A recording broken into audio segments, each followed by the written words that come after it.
Hey, would you like to know a little bit about what it might take to get a perfect credit score or at least improve your credit score drastically? If so, then pay attention to this video. Hey, my name is Brandon. I was an electrical engineer for about 10 years till I was kicked out of the rat race. Now, my wife and I started flipping houses. We've done over 150, and then we moved into the commercial real estate investment space. And in this video, I want to give you a couple tips and pointers about what you need to do if you want to improve your credit score as well as get to the point where you have a perfect credit score. I didn't always have a perfect credit score, and right now it kind of fluctuates. It goes between 845 and 850 on a regular basis. But for about the last 10 years, my wife and I, we've been able to maintain credit scores over 800, which is a really on the high end of things. But as I really sit there and try to figure out what it is that I think has probably helped to contribute to us being able to have a really high credit score, first I want you to know we treat them like gold. We make our payments every single month on time every time. We are very aware of how important having a good credit score is, especially if you want to be able to get the best interest rates out there. But I feel like I have some inputs that I could give you on this topic.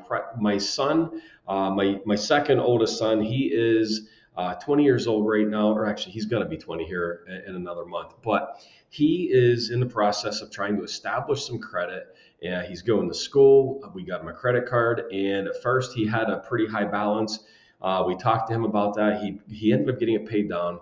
And now he's doing very good with it, so much so that he has been able to get his credit score up to like about 730 in a very short period of time, which is phenomenal because there's so many people in this country who they can't get their credit score out of the 500s, let alone up into the 730s. And this is just a young man. So anyway, let's kind of dive into this because as I really sit there and try to dissect everything, I think there's about three things that we want to make sure that we're doing. Number one, if you're going to borrow against a credit card, you want to make sure that you pay it off every single month.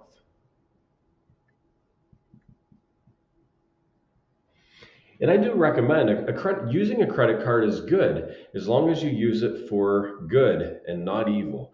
If you're going to go out there and you're going to max out your credit card and not pay it off, then you're going to be paying astronomical interest rates every single month, and it's going to damage your credit. Makes you nobody would want to loan you enough money to even go out and buy a loaf of bread. So number two, so number one, you're going to borrow on your credit card. You're going to pay it off every single month. Number two, you're going to treat your home equity line of credit and your line of credit. They can be secured or unsecured with responsibility.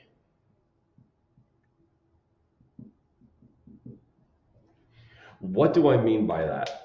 So for my wife and I, we utilize our line of credits for our investment purposes very frequently. Whether it's doing a flip property, we're gonna, as we've been able to pay down some properties, we pay that off, get a line of credit set up, and what we're doing is we instantly are saving some cash flow every month. But if we need to access that capital, it's very quickly available to us to be able to get to. But you want to use that very carefully. It can be a very dangerous sword. When somebody wants to go and they want to borrow $100,000 out of their line of credit, and let's say they're going to use it to flip a property or conduct some type of an investment, if they don't recoup that back out and use it to pay, it's so tempting. Let's say that you sell that flip property, the money lands in your bank account, and you're feeling like, man, look at all this money I have in my bank account. It's borrowed money. You owe it back to the bank. Take your profit, set it off to the side, and take the money that you borrowed and pay off your line of credit.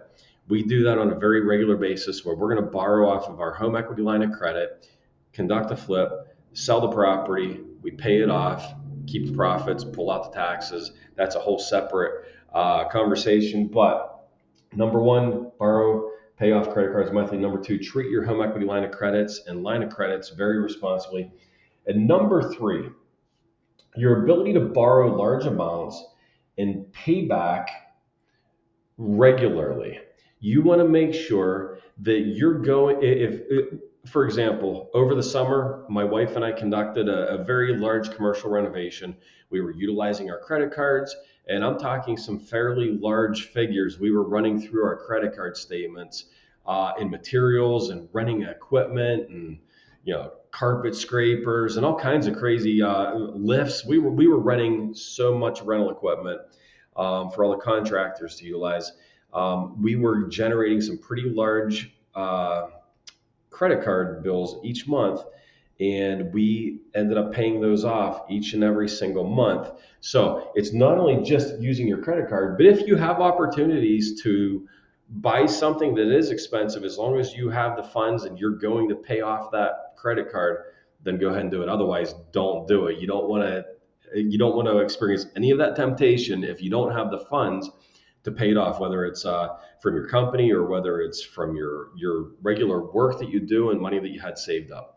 Okay, so those are three of my top tips that hopefully you can utilize to keep increasing your credit score so that you're able to get lower interest rates and be more bankable. If you have not already subscribed to my channel, please hit the subscribe button. If you got some value out of this video, please give me a thumbs up. If you have any questions or comments, leave them in the video below, and I will talk to you in the next video. Thanks.